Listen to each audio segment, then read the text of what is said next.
vamos a entrar directamente al primer tema, y es si de verdad los agujeros negros están compuestos de materia oscura.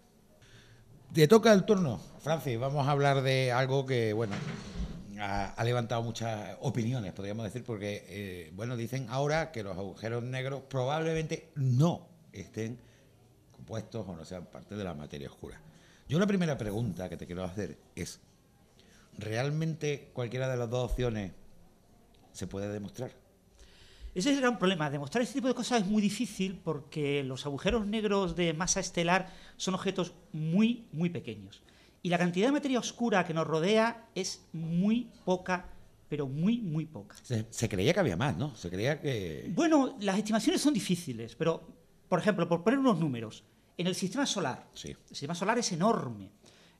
Aproximadamente el volumen que ocupa la órbita del planeta más exterior, que es Neptuno, para esa órbita, la cantidad de materia oscura total que se estima que hay en el sistema solar es del orden de entre la mitad y un tercio de la masa de la Luna. O sea, muy poquito. Es muy poquito. Y claro, esa cantidad de materia está distribuida de manera uniforme en todo ese volumen. O sea, la densidad es extremadamente baja. Detectar esa materia oscura es extremadamente difícil. Yo te iba, antes de que sigamos hablando del tema, me gustaría que diferenciaras dos conceptos: materia oscura y energía oscura. Para que, bueno, nuestros o bien oyentes o bien los que nos vean todo esto, pues puedan de alguna manera no confundirse, ¿no?, con estos dos términos que son cosas parecidas pero muy distintas. Exactamente, el nombre, los dos se llaman oscuro, pero no tienen nada que ver uno con el otro. El principio de la densidad total, digamos, del contenido total del universo, del orden del 70%, es algo que tiene presión negativa, pero energía positiva. A eso le llamamos energía oscura. Y creemos que es algo asociado al vacío del espacio-tiempo. El espacio-tiempo vacío se está complicando bastante tiene la cosa, ¿no? presión. No. Fijaros, y conforme como nuestro universo se está expandiendo, conforme se expande, cada vez hay más vacío. Luego, cada vez hay más energía oscura. La energía oscura es un fenómeno muy reciente en el universo. Es detectable en un porcentaje significativo en los últimos 5.000 millones de años, 7.000 millones de años, como muy tarde. Antes, prácticamente era despreciable. ¿Y eso? No se debería Claro, haber porque había formado. poco vacío. Claro, así la Porque había poco vale, espacio-tiempo entendido, vacío. entendido. Entonces, conforme cuando el universo era la mitad del tamaño que tiene ahora, había mucho menos vacío.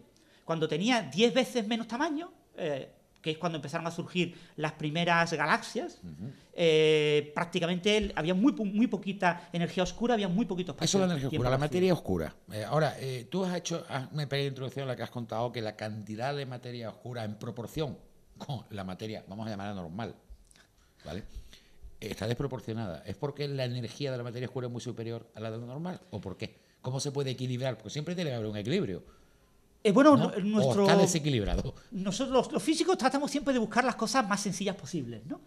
Y lo más sencillo actualmente es asumir que todo casa exactamente como tiene que casar para que la densidad del universo sea la crítica para que el espacio-tiempo sea plano, ¿vale? Nuestro universo parece ser plano.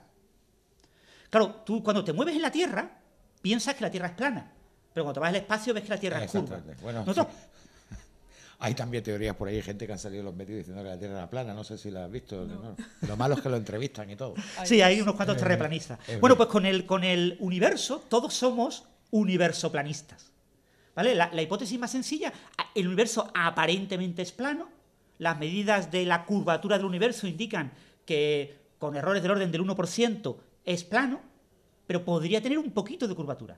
Sí. Pero como no la podemos medir, asumimos que es plano. Y si es plano, entonces la densidad de todo el contenido del universo tiene que tener un valor muy concreto, que es el valor que hace que el universo sea plano.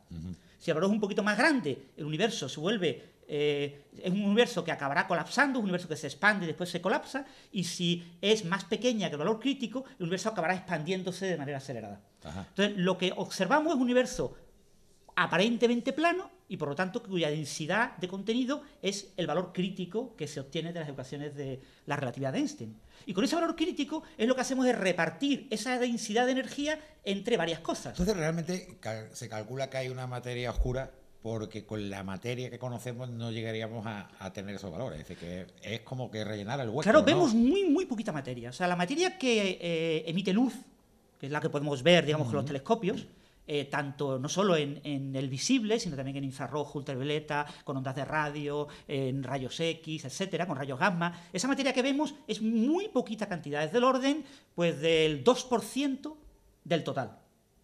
Del total que es necesario para que el universo sea plano. Entonces es muy, muy poquito. Sin embargo, cuando hacemos los cálculos observando el universo más lejano que podemos ver, el universo más lejano que podemos ver es lo que se llama el fondo cósmico de microondas. Ajá. Es el momento en el que surgieron los átomos. Antes de que surgieran los átomos, yo tenía un plasma con núcleos y electrones. Todo y la luz, una sopa, ¿no? La luz no podía atravesar ese plasma sin chocar contra los electrones.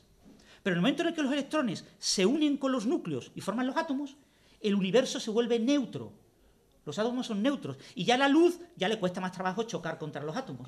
Con lo que nosotros vemos, la luz más lejana que podemos ver, que se llama el fondo cósmico de microondas, que era cuando el universo era 1100 veces más pequeño. Ajá. Y eso, lo más antiguo. Esa luz nos caracteriza muy bien cómo era el universo a gran escala en aquella época. Y el análisis de esa señal, que se llama fondo cósmico de microondas, es la que nos dice que actualmente tenemos del orden del 70% de energía oscura, del orden de un 25% de materia de materia oscura y como un 5% de materia bariónica. Pero de esa materia bariónica solo vemos del orden del 2%. Hay como la mitad que no vemos, le llaman la materia bariónica perdida. Sí, porque nadie sabe dónde está. Evidentemente, es un cálculo. Bueno, más o menos con esta pequeña, no tan pequeña, introducción al tema de la materia y la energía oscura, ahora vamos a ir a los agujeros negros. Vamos a ver, ¿qué se teorizaba sobre los agujeros negros y la materia oscura? Es decir, ¿qué es lo que se estaba pensando hasta, parece ser, relativamente hace muy poquito tiempo?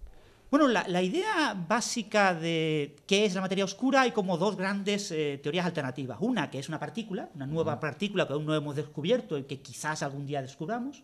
La estamos buscando, no la hemos encontrado, pero llevamos buscándola menos de 30 años, con lo que es poco tiempo. Sí, ¿vale? Poco tiempo. De este tipo de temas, la materia oscura, surgió la idea de la materia oscura en la década de los 20, de los 1920, finales de 1920. O sea que llevamos como 100 años de materia oscura y solo 30 años buscando esa partícula. Y la otra opción es que la materia oscura sean cuerpos pequeños, tan pequeños que no los vemos, porque son muy pequeños. Se llaman machos, cuerpos masivos del halo galáctico. Ahora entendemos lo de... Entonces, no digo macho. Entre los machos hay varios, con telescopios, podemos tratar de descartar cierto tipo de machos, y lo que estamos encontrando es que aparentemente el hueco que tenían los machos eran los objetos sublunares. Objetos del tamaño como la Luna o por debajo de la Luna serían quizás candidatos a ser materia oscura. El único problema es que esos machos de masa sublunar tendrían que estar distribuidos por todo el universo de manera bastante uniforme. Y no lo están. Y no es fácil de explicar por qué. Porque las estrellas y las galaxias surgieron muy tarde, cuando el universo tenía el orden de un tamaño unas 15 veces más pequeño de la actualidad. Es que es un momento muy tarde y, sin embargo, vemos la existencia de materia oscura cuando el universo era 1100 veces más pequeño. Con lo cual había que buscar... Con lo cual es difícil. Había que buscar otro lugar para encontrar la claro, materia oscura. Pero hay otro tipo de machos que sí podrían haber surgido inicialmente.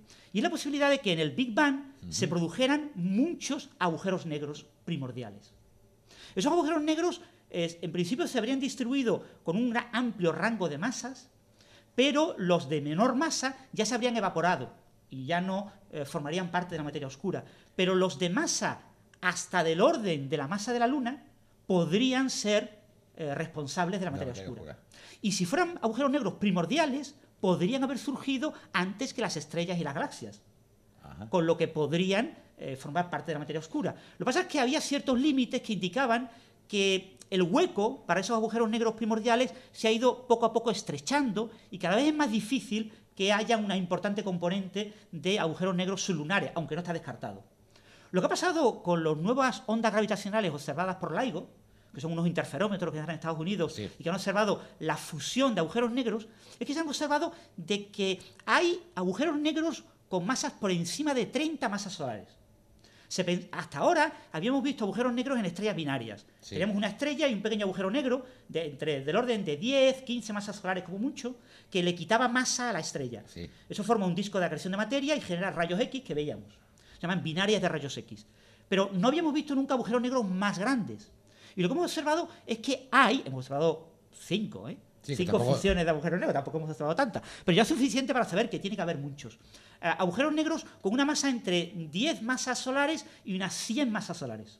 Demasiado grandes, ¿no? Claro, suficientemente grandes como para que, si fueran responsables de la materia oscura, serían muy poquitos. Y hay muchos.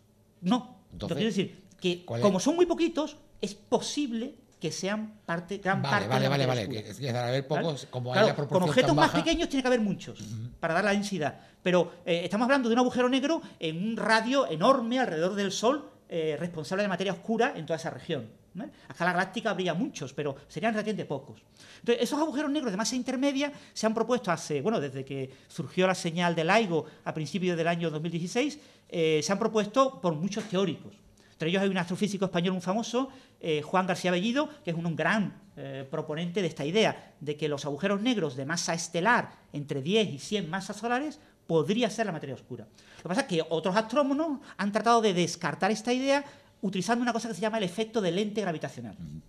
Cuando un agujero negro es muy pequeño, ¿vale? Un agujero negro de 100 masas solares pues tiene del orden de 300 kilómetros de radio. Es un objeto muy pequeño. Pero cuando ese objeto, si hay muchos, pasa por delante de una estrella patrón, puede ser una cefeida, una estrella variable, o puede ser una supernova 1A, actúa como una lente y amplifica la luz. Sí.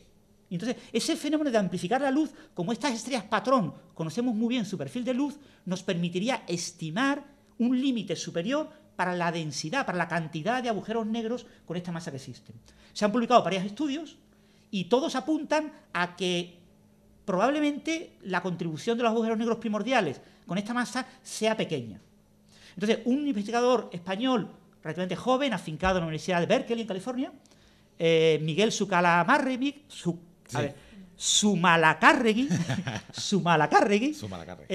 Miguel ha publicado un artículo que ha titulado No LIGO macho.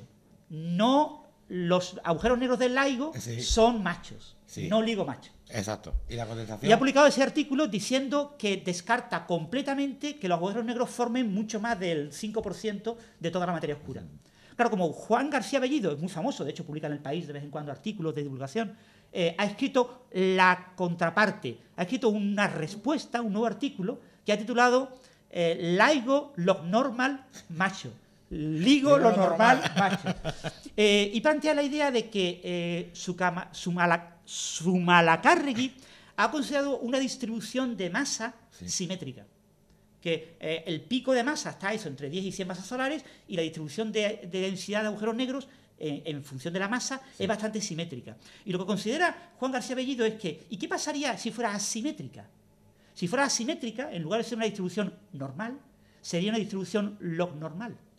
Lo normal, una distribución normal logarítmica. Y esa distribución asimétrica permite corregir el límite de la contribución de los agujeros negros a la materia oscura y subirlo hacia arriba. Y entonces, si la distribución de agujeros negros fuera lo normal, entonces podrían ser los agujeros negros de esta masa la materia oscura. Vale, tu conclusión. Porque mi conclusión, son dos cosas que, bueno, claro. Vale, ¿con qué nos quedamos? Pues mi conclusión es que hay otros... no ligan, macho. Yo creo que no ligan. Hay otros estudios previos que ya habían indicado que de otras maneras, esto es con supernovas 1A, con otras técnicas, que también descartaban los agujeros negros de esta masa. O sea, casi con toda seguridad, la materia oscura no son agujeros negros con esta masa. Aunque uno de los grandes astrofísicos españoles, Juan García Bellido, sea uno de los proponentes. ¿Has publicado algo sobre esto? En mi blog sí he publicado las dos entradas, el no ligo macho y el ligo lo normal macho. Vale. Bueno, pues en la descripción también van a tener el enlace al artículo de Francis, que bueno, es infinitamente más profundo que lo que hacemos aquí. Ya estamos intentando tener un lenguaje normal, pero aún así, Francis, hay que agarrarlo y decirle, ¿verdad? Sí. Bueno, pues vamos a la segunda parte. Dentro de un momentito lo van a tener en otro vídeo, incluso separado, pues para que les sea más fácil de acceder, y vamos a hablar precisamente con Leonor de algo que puede ser, yo creo que más entendible, aunque yo creo que hasta más complicado que saber si los agujeros negros son materia oscura o no.